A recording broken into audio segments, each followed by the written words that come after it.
And like for me, when I read a book with all these moral conundrums, that for me is like the thriller.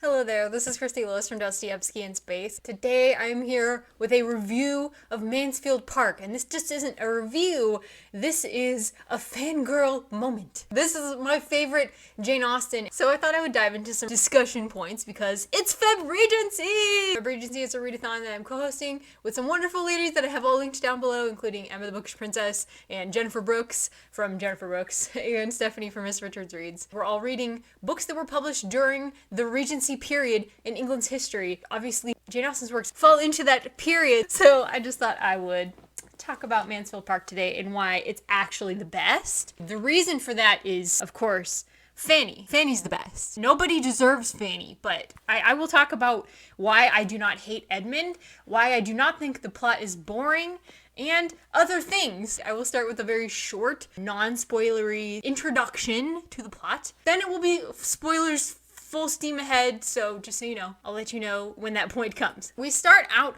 Mansfield Park with how Fanny ends up in the household where we see her for the majority of the book. So it starts out actually with Fanny's aunts. Fanny's mother has two sisters. Those three women grew up. Two of them married rich men, and Fanny's mother married for another reason, but certainly not for riches. We don't really know what the reason is, if she married for love, if it was just some youthful infatuation. Regardless, she goes completely against her parents' wishes and marries this guy. And her parents are less than thrilled. They actually cut her off. None of her family talked to her anymore. So Fanny is born to her mother, who is cut off from her family, and all she knows is her brothers and sisters, of which there are many. And we find out more about them a little later. Regardless, years later, it comes to the attention of Fanny's aunts that her mother is having some trouble raising these millions of kids. Fanny ends up being invited to go live with one of her aunts, and the other aunt is close by. She goes. It's kind of miserable for her, but her dear cousin Edmund is like her only comfort. He notices that she's miserable. He notices that she has like weak chronic health problems. He encourages her. He tells her, you should try this book. It's a great book. You should try this poetry. Edmund is a good guy. Everybody hates on Edmund, and we'll get into why, but Edmund is a good guy. He like practically raises Fanny, has always paid attention to her wants and needs and what's best for Fanny. Good guy. Okay, this is all set up. The story begins, of course, with all this setup, and then we get into the plot of the book, which I don't want to spoil for you guys, but we're following Fanny around, and Fanny's a wonderful character. Go read it. You could listen to it. You could watch one of the adaptions, and even if you hate it, come back and watch this, and we can discuss. So we're getting into spoiler territory now. See you later. Okay, even this introduction shows a lot of the values that this book kind of revolves around, and the big thing is marrying for love or marrying for money. As blatant as it is in a lot of Austen's books, this is a topic that is discussed frequently in Austen's works of literature because it came up frequently during this time, where young women were often expected to marry for money, not because they had the affections of some poor sailor, as in the case of Fanny's mother. We don't know really what their relationship was like before we meet them later in the book. But regardless, here we are seeing that if you marry imprudently, nobody's gonna help you. You're gonna suffer. The majority of this book takes place as Fanny is fast maturing into a young woman from the timid girl of ill health that she is for most of her stay there as a child, when Edmund was really caring for her as a younger cousin that he just loves because he's kind. Fanny's growing up, and her character has not been tested or shown at this point, but she is growing into a woman who actually has a mind of her own. It doesn't agree all the time with the family with whom she was just raised. Problems ensue, but can her ideals really stand up to the things that she's called because of her ideals? Like ingratitude? The family just gave her this upbringing as like basically a rich woman of the period. She feels she owes them a lot of gratitude, but when her values and morals conflict with theirs, what is she supposed to do about it? That is the question. This book is all about thematic plotting, which is maybe why I love it so much. It's very much about the conflicting ideals of what makes a proper marriage. Marrying for money may be considered proper, but how many evils does money really cover if you really hate the person you're married to or can't even respect them even a little bit? The plot really breaks down into like the pre-proposal period and the post-proposal period. By proposal, I mean the proposal to Fanny that happens like partway through this book. It's a good chunk into the book. So the early portion shows how Fanny is raised, her very perceptive nature, the complicating factor of her ill health, and she has a very kind of timid personality, like I mentioned, and her keen moral convictions. And we see glimpses of her moral convictions coming out in the early portion of this book. But especially in the latter half, it's like the beginning is a prelude where you see her convictions tested, and then they're even more thoroughly and vigorously tested. She doesn't even have one person on her side telling her that she is right. Whereas earlier in the book, when her convictions are tested, it's not really her convictions being tested, it's more like her fortitude in holding to those convictions. But later in the book, even her convictions come into question because everybody around her is telling her she's wrong. But she believes that she's right, and she does the right thing. And that's why I love Fanny. And that's why I'm always so engrossed by this book. I'm just gripped by it. And obviously, that's not the case for everybody, but just the moral conflict here is so strong and interesting. Kind of like how guys really, I'm totally generalizing here by gender, but a lot of guys really like the situational thriller type stories that are like, okay, I'm going to put you in this terrible situation. What are you going to do? Are you going to survive it? Are you going to be the hero of the situation? And like for me, when I read a book with all these moral conundrums, that for me is like the thriller. And again, and also this is why I think that plots that are derived organically from character are the best plots, because then every plot point is testing the character at their deepest level. And in order to do the right thing, they have to go up against their own weaknesses. They are their own enemy. And I love that, because not only is every character in this cast telling Fanny, you need to do this thing, but she has to be brave and bold and courageous, which if she has a fault, it's that she's not really any of those things growing up. She never stands up for herself. But to be fair, she's never really been tested like this before. And I think she comes out with flying colors. I really don't think she has a flaw, but if she had one, it's just that she's a very timid personality and she overcomes that magnificently in this situation. I know I'm getting distracted. So, pre-proposal, Fanny is just like serving the family that brought her up constantly, even though like her cousins, her female cousins and male cousins are all viewed much more highly than she is. She's actually kind of mistreated by one of her aunts that's living with them. So she's just very used to viewing herself very humbly. And so all the attention that hits her later in the book is just like so overwhelming. So all of her cousins have all these expectations put on them, and like pretty much none of them are living up to these expectations. They're all sucking except for Edmund, because Edmund is awesome. Edmund is going to be the clergyman of the family because he's the second and younger son. So he has to work for a living, whereas the older son is off making a fool of himself, becoming a drunk, spending all the money that is supposed to actually sustain him throughout his lifetime, as well as the property. If Edmund was there, but we won't get into that. The female cousins, who are both older than Fanny, are expected to marry well, aka I.E., E.G., for money. I think it's I.E., not E.G. I always get those two confused. So, the eldest sister is well on her way to becoming married. She is engaged to like a rich sort of landed neighbor gentleman. And then the plot thickens to a brother and his sister named Mr. Crawford and Miss Crawford show up and become like close friends of the family. And Fanny detects very quickly that they have no morals. Mr. Crawford is an interesting character. Like, he's gross and I hate him, but also like he could have gone either way. I was like so shocked when I saw what happened at the end of the book. He was getting better. So, you know, I believe in redemption arcs. He doesn't get one. He blows it completely. Spoilers. Okay, back to the plot, wherever I was. Yes, Mr. Crawford is an outrageous flirt with no character. Miss Crawford just doesn't seem to have any deeply held moral convictions. She's very charming. She knows how to get on with Edmund. Not Fanny, though. That's probably because Edmund is completely in love with her. I think it's his first love. So both of Fanny's female cousins fall in love with Mr. Crawford, including the one who's already engaged. Romantic drama ensues. I have a little quote here. I wanted to show you kind of how far apart Miss Crawford and Edmund actually are.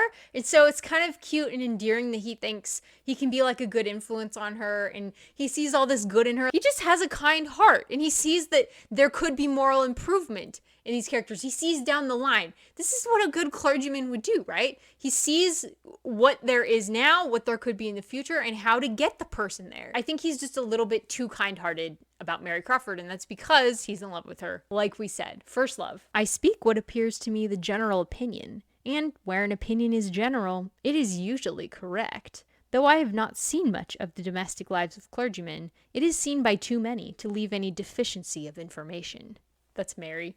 This is Edmund responding. They're in a church of all places, and he's going to be a clergyman. So it's like real wow that she's saying all this. Where any one body of educated man of whatever denomination are condemned indiscriminately, there must be a deficiency of information, or, smiling, of something else. Yeah, I don't see how he really gets so swindled by her, but he totally does. And Fanny does not. She knows the whole time that Mary Crawford has like no character at all. So while all the cousins are falling in love scandalously, they decide to put on a scandalous play that her uncle and their father is not gonna like it when he gets home from like, I don't remember where he went. He's not doing well on the money front, and he has like a plantation, I think, out somewhere. I don't know. And then he gets home early and quashes the play, and Edmund's like, yeah, we shouldn't have been doing that. Fanny said we shouldn't do it, but he got pulled into it because Miss Crawford wanted him to do it. Don't you learn anything, Edmund? I'm not saying Edmund isn't annoying sometimes.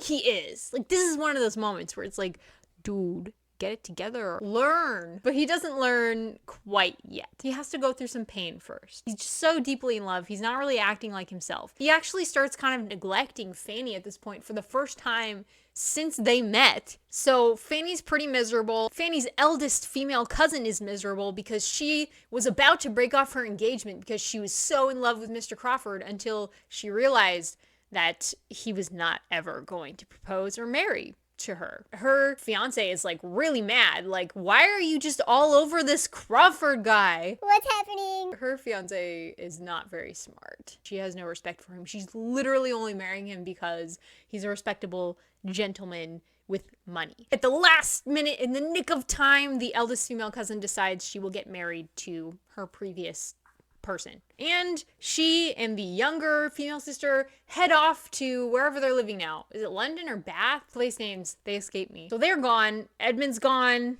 The older brother's gone. Everybody's gone except the Crawfords, who are still in the neighborhood and pretty bored, to be honest. You know what happens when Henry gets bored? He decides to make a girl fall in love with him, just for fun. He starts flirting with Fanny. He's like, I think I need to break her heart, because she's kind of wounded him by not responding to his charm at all. She just keeps being like, leave me alone. And then finally he proposes to her, and she's like, so in shock because she's seen him playing with the hearts of women and never expected him to propose. It was totally out of the blue. And so when he does, she's just like, no, you're joking, right? But he's not joking. He's the most serious he's ever been in his life. So he just keeps pursuing her and she keeps saying no. Fanny's family is not happy that she's saying no. She's actually like punished for it. She can't actually explain why she despises him so much because that would make her cousins look bad, and she doesn't want to tell her uncle that. She's like, if you don't know, ask them. He decides to give Fanny a nice chewing out, and she's like, it's because he loves me. And I'm like, Fanny,